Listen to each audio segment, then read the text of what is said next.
ॐ श्री परमात्मने नमः। अथ प्रथमोऽध्यायः। अर्जुनविषादयोगः।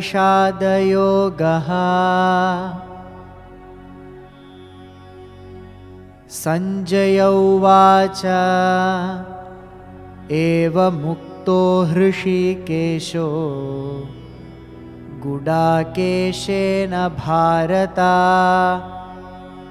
सेनयोरुभयोर्मध्ये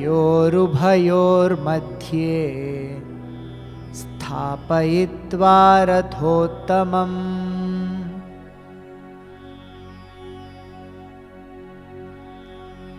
भीष्मद्रोणप्रमुखतः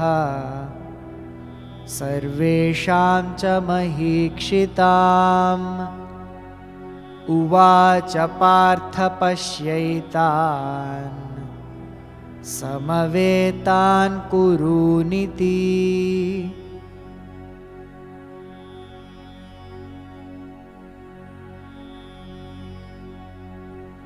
तत्रापश्यत् स्थितान् पार्थः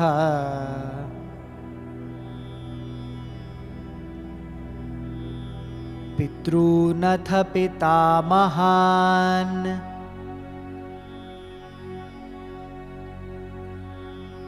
आचार्यान् मातुलान् भ्रातॄन्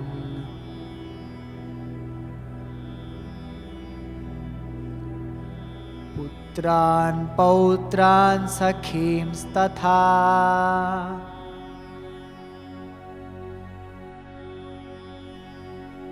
श्वशुरान् सुहृदश्चैव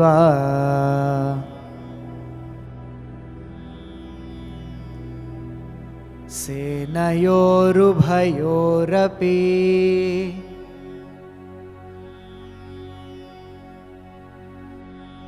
तत्रापश्यत् स्थितान् पार्थः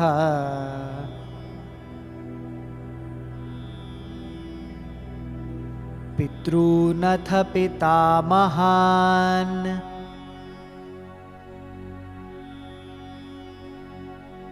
आचार्यान् मातुलान् भ्रातॄन्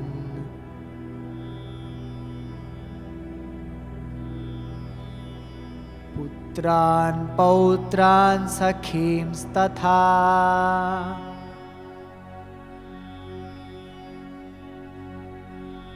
श्वशुरान् सुहृदश्चैव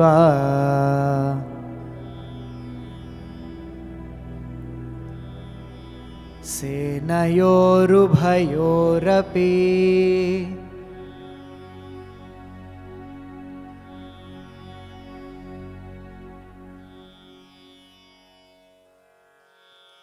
तत्र there अपश्यत् he could see स्थितान् standing Partha Arjuna पितॄन् fathers atha also pitamahan grandfathers acharyan teachers matulan maternal uncles bhratrun brothers putran sons pautran grandsons sakhin friends tatha too shvashuran fathers-in-law suhrudah well-wishers cha and eva certainly senayoh of the armies ubhayoh of both parties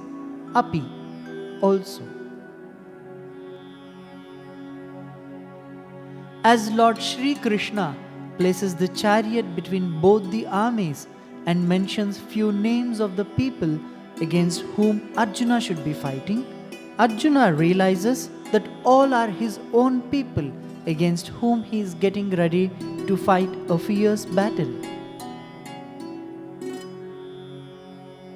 There, Arjuna could see that the people stationed in both the armies were his fathers, grandfathers, teachers, maternal uncles, brothers, sons, grandsons, fathers-in-law, and also friends and well-wishers.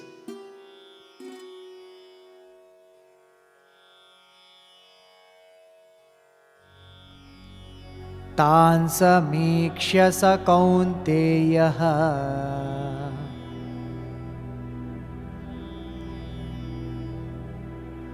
सर्वान् बन्धूनवस्थितान्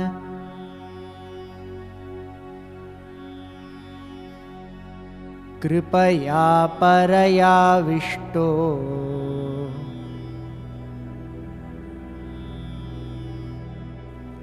विषीदन्निदमब्रवीत्।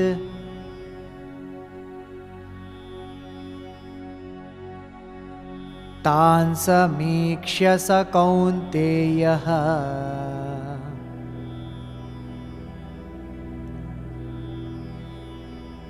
सर्वान् बन्धूनवस्थितान्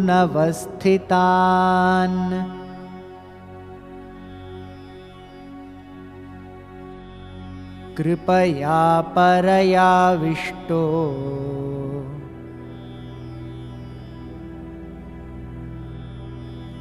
विषीदन्निदमब्रवीत्।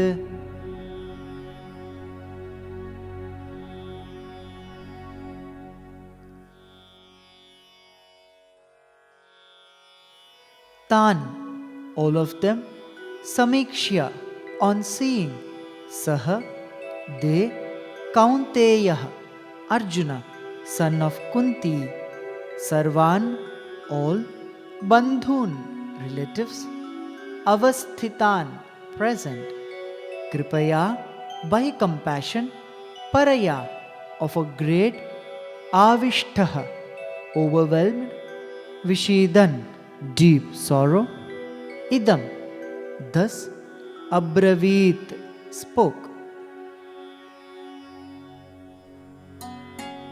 Looking at all those who are present on both sides of the armies, the brave warrior Arjuna was confused and overwhelmed with compassion. He had so many questions in his mind as to whether to fight this war or not. Seeing all his relatives and friends present on the battlefield, Arjuna, son of Kunti, was overwhelmed with compassion and spoke the following words.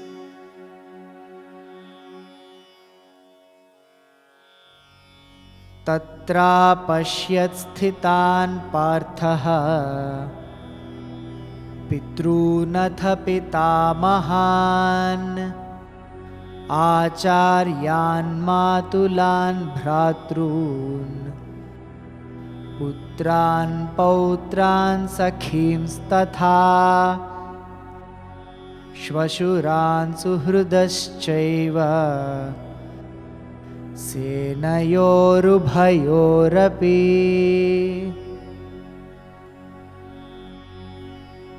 Tatra pashyat sthitan parthaha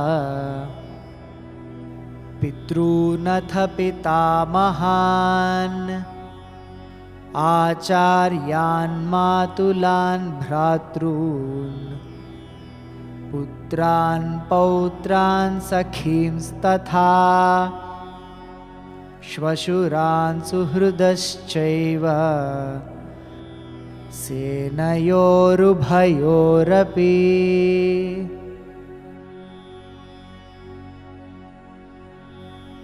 Tan samikshya sa Kaunteyah Sarvan bandhunavasthitan Krupaya parayavishto Vishidannidamabravit Tan samikshya sa Kaunteyah Sarvan bandhunavasthitan Kripaya parayavishto Vishidannidamabravit